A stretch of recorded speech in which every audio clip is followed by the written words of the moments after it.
Pwede ba magbaliktad ng breaker dun sa ano mga lods? Sa katulad nito, incoming is sa ilalim. Ang standard na minimum wire size para sa feeder ng bahay mga lodi. Kailan tayo magbabaliktad ng breaker? Kung magkakaroon ng fault is branches na magdadala yan, hindi yung main. Wire na ginagamit na minimum para dito is ito lang mga lods. Mga lods, madaling kaya. So, ito yung ginawa natin dati na bahay. So may mga may mga tiles na. So ilalagay na lang natin yung mga outlet, then yung main power nito. So kung naalala niyo yung bahay na to, ayan. Ilalagay na lang natin yung mga outlet niya yun natin. So ikakasa na lang yan. Then yung main supply, yung main feeder nitong bahay. So ano ba yung ginagamit mga lods na main feeder para dun sa bahay mga lods.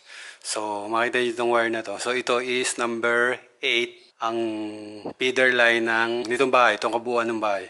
So dun sa breaker, ilan ba nakalagay dyan? Hindi ko makita mga lods. So pag mga ganitong miniature circuit breaker 63, hindi siya sakto na 60 amps or 30 amps. So ito is 63. So dun sa 63 amps na main, sa ganitong klaseng bahay mga lods, sa ganitong klase ng bahay, then sa ganitong load, makikita nyo naman kung ilang breaker.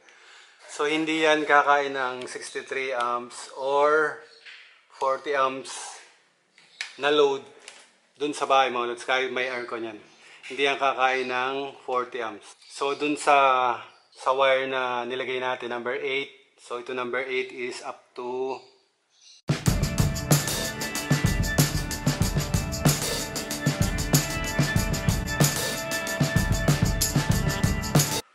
pwede natin lagyan ng 63 for cut out lang ito mga lods. So ito yung cut out lang para dun sa mga branches. So yun lang yung purpose niya mga lods. Inulit ko, hindi ito kakain ng hanggang 40 amps or 63 amps para dun sa kabuuan ng bahay mga lodi. So, pero hindi ito aabot ng 40 mga lods. Hindi aabot ng 40 ang load nito. So ilaw, outlet, then rep, aircon, hindi aabot to ng 40 amps mga lods.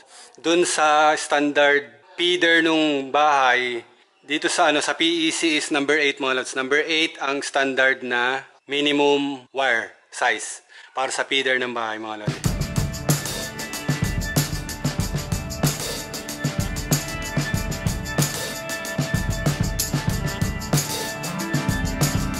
Dito sa atin sa Pilipinas, iba yung minimum size ng house kaysa dun sa sa ibang bansa mga lodi. So tsaka yung pinaka-load ng bahay mga lods. So wire na ginagamit na minimum para dito is ito lang mga lods.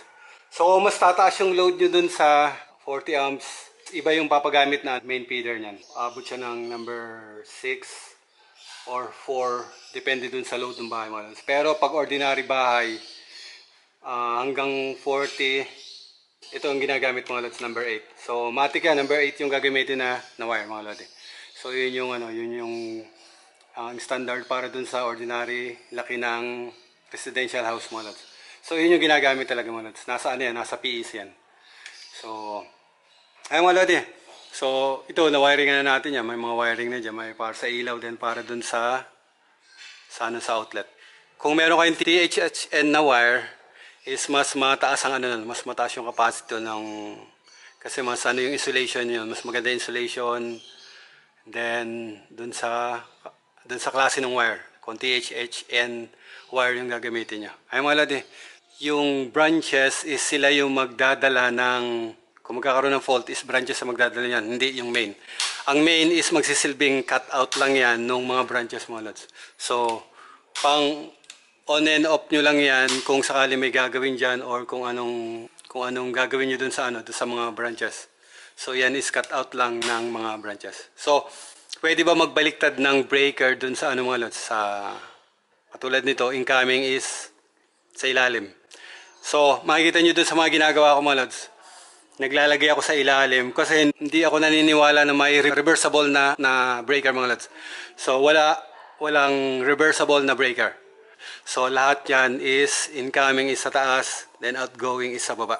Yun ay ang Bali, rule of thumb yan ng electrical mga lods. Rule of thumb ng electrical.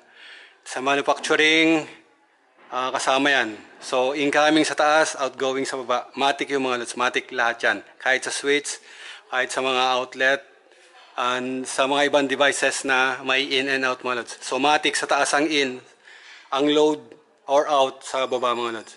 So, bakit tayo nagbabaliktad nung binabaliktad natin na ganito mga lods? So, doon sa protection, ang magbibigay ng protection yan is yung yung branches ang magbibigay ng protection niya mga lods. So kung ano yung katulad niyan, ang line side nito ay nasa taas, ang load side is nasa baba.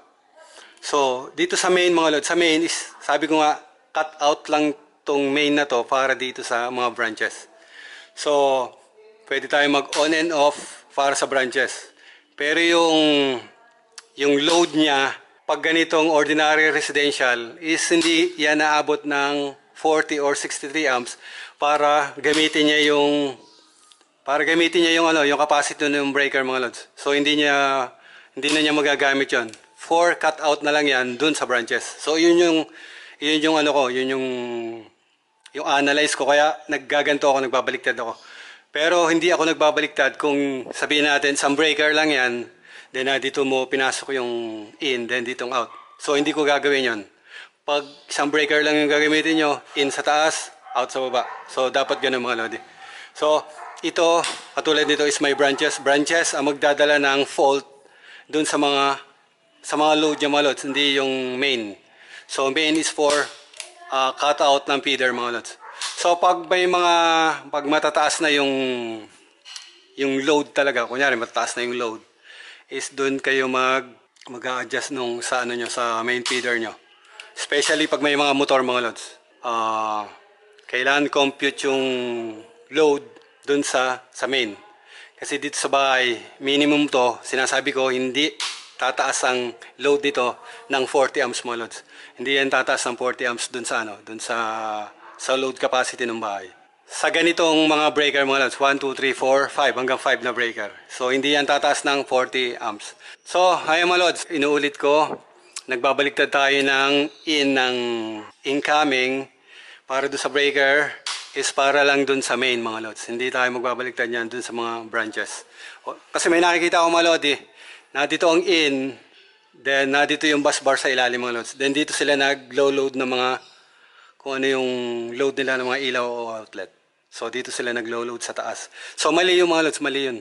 Kung sinasabi nila na tama yung para dun sa in sa ilalim, sa ibabaw, then out yung sa taas, tama siya dun sa main. Kaya lang yung load nung breaker nyo is dun siya magkakaroon ng problema mga lods. So magdidepende na yan dun sa paggagamitan nyo. So katulad nito, main is ang purpose nito is para lang dun sa cut out ng mga branches. Hindi para dun sa load na hindi siya aabot ng 40 amps to. Yung kahit hanggang 63 amps, hindi aabot itong load dito para dun sa protection ng breaker mga lods. So, ang magpo-protect niyan isa yung kada branch. So, yun yung yan. Kaya, kailangan tama yung position ng branch, incoming sa taas, outgoing sa baba mga lodi. So, yun ang yun ang purpose ng mga ginagawa ko. Then, pinapaliwanag ko na rin din or sineshare ko sa inyo na ganun yung discard ko mga lods. So kaya makikita nyo wala akong baliktad na dito maglalagay ng bus bar, then dito yung load. So sa main ko lang ginagawa yung ganyan para sa cut out lang ng mga branches. Ay mga lodi, so share ko lang yung discard ko sa ganun mga lods. Size ng wire number 8 minimum para sa ordinary laki ng residential house mga lods. Ay mga lodi, so ito is kakabitan natin ng submeter dun sa labas. Ko na lang din ng panibagong video. Share ko lang yun lang i-share ko mga lods. Size ng wire, then yung kailan tayo magbabaliktad ng breaker. So ayun mga lodi, so yun lang mga lods. Share ko lang sa inyo. Ciao! Ayun mga lodi, so check natin yung power. Tayo sa volt meter. Paano ko makakapitan ngayon to? Makakapitan ngayon. So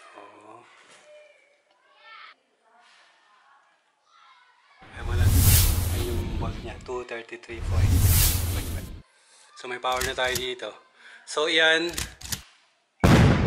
mga lodi is galing yan sa submeter mga lodi, submeter. Yung kinabit natin ng submeter.